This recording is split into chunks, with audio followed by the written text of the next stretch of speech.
I'm infatuated with her. Utterly infatuated. And it wasn't at a healthy level. Far from it. I would think about her every moment she was away.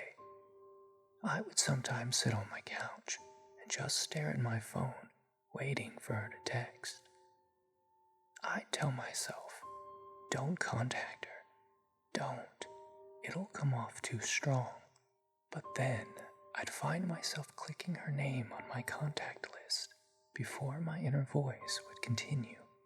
You don't want her to know how desperately smitten you are with her. It's unattractive. It'll scare her off. No, you must wait for her to call you this time.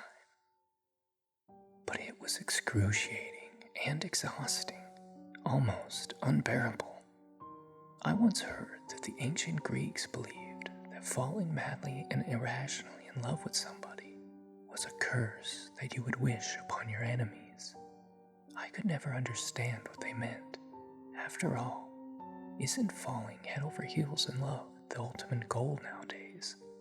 But now that it's happened to me, I have to say, the ancient Greeks were right. This is a curse. I was barely in control of myself, almost as though my infatuation with her had possessed me. The two of us were sexually active together, but still in the dating phase. We were at that make or break era of a blossoming relationship, where we'd either have the talk and formally be in a relationship, or we'd start to slowly drift apart, the latter of which I don't think I'd be able to cope with. Honestly, I wouldn't be able to. Almost everything about her captivated me. The way she held her hand over her mouth when she laughed, how she'd caress the pendant of her necklace when she was frightened, how she'd twirl her hair in her fingers when she was excited. All of it, her smell, her smile, her eyes. Yeah, I know. It probably makes you sick hearing about it. I feel the same way.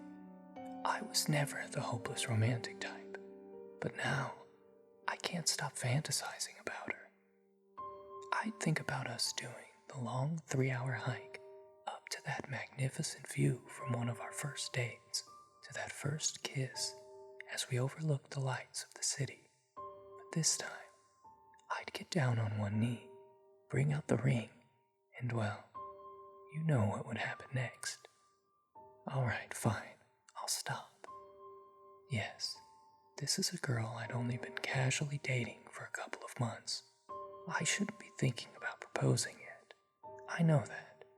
I'm just barely able to control myself any longer. I feel as though I'm losing power over the decisions I make. And that brings me to why I'm here writing this out at the moment. It started with the first real thing that troubled me about her. We'd never actually spent a night together.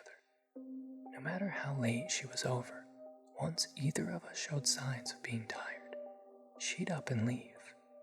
She wouldn't leave awkwardly or in anger, just a casual kiss goodnight, a smile, and a call me soon. It was something I really didn't even notice the first few times she did it. But after almost 8 weeks of dating, it became strange. I'd have to ask her about it. It took drinking almost an entire bottle of wine before I had the courage to do it. She looked almost defeated when I asked and lowered her eyes in embarrassment.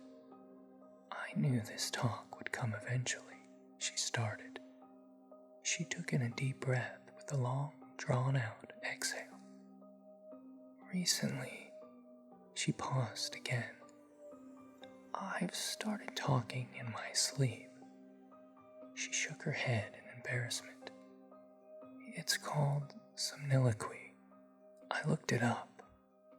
I shrugged and laughed out loud. My demeanor seemed to say, that's it.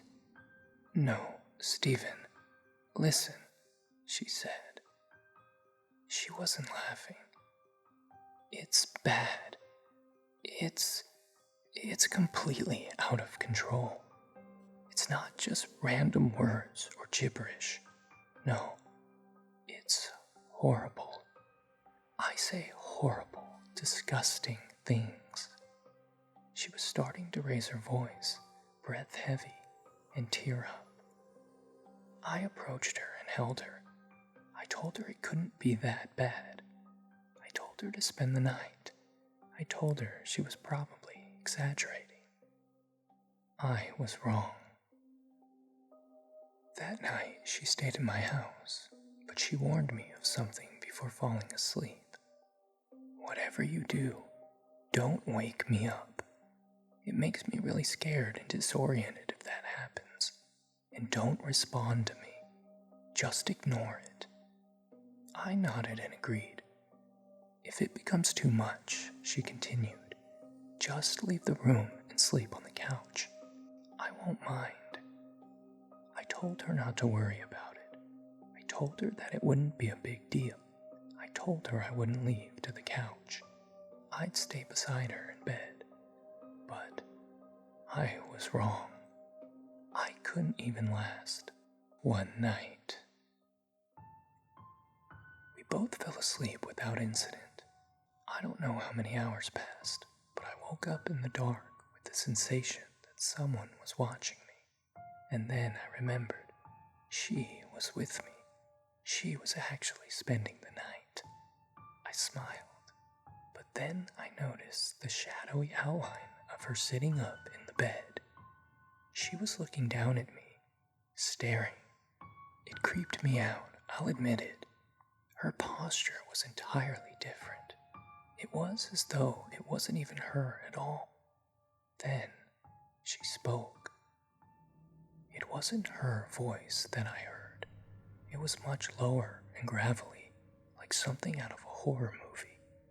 I'll chew the skin from your bones, she said. I froze. At first, I just kept looking at her. This was not at all what I expected. I thought it would be more like the way Tourette's is often portrayed, just random swearing and shouting. I honestly thought to myself, what will I do if she attacks me right now? What if she really does try to chew the skin from my bones? But then she just lied down and went back to sleep. I was creeped out.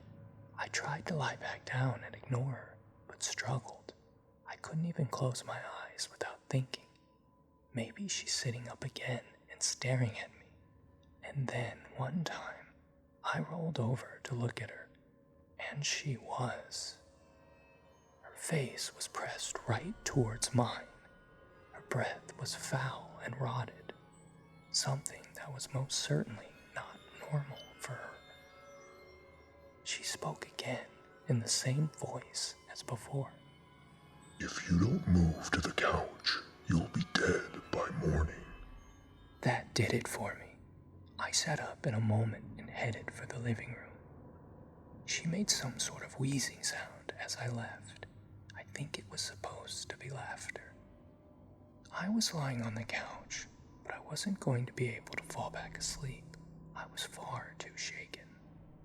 I was staring out towards the window, hoping to see the first few hints of the sun rising. And then I thought I heard something from the bedroom.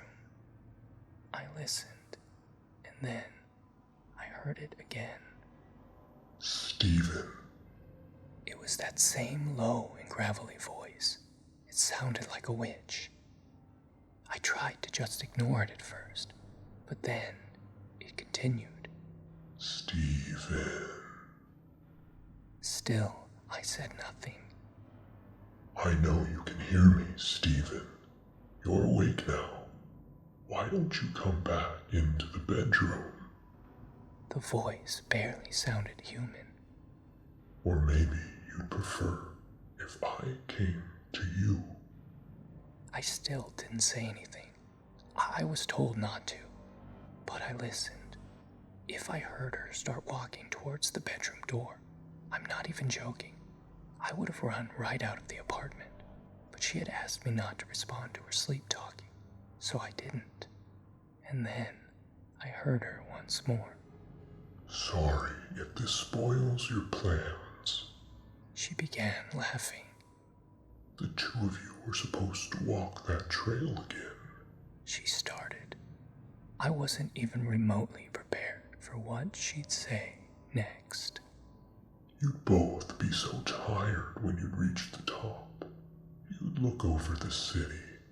Then you'll get on one knee and bring out the ring. She began laughing, and that's when I realized this wasn't just a problem with sleep talking. It was something much more. Something supernatural. I had never told anybody about my proposal fantasy. There was simply no way she could have known about any of it. This was no longer about merely talking in one's sleep. This was about possession. I can't go back into the bedroom. I have no idea what would happen if I did. Instead, I'm going to wait it out, holding up in my living room until the sun rises. I have a couple more hours yet. I can hear her laughing occasionally in the bedroom. It's still not her voice, still that same low-pitch cackle. But as I sit on my couch writing this out, here's what scares me the most. Maybe my infatuation and utter obsession with her wasn't normal. I said before that I felt like I was losing control of myself. More so, I believe, than the typical falling in love story. No, I fear that the infatuation I felt was the entity taking control of me, of it controlling my thoughts, fears, ambitions, and anxieties. Maybe once I become completely absorbed, a transfer would occur, and she would be free of it. I know I should leave, that I should open the front door, get in my car, and drive away from here. But I can't. I can't leave her. I've already lost control. I'm infatuated with her. Utterly infatuated.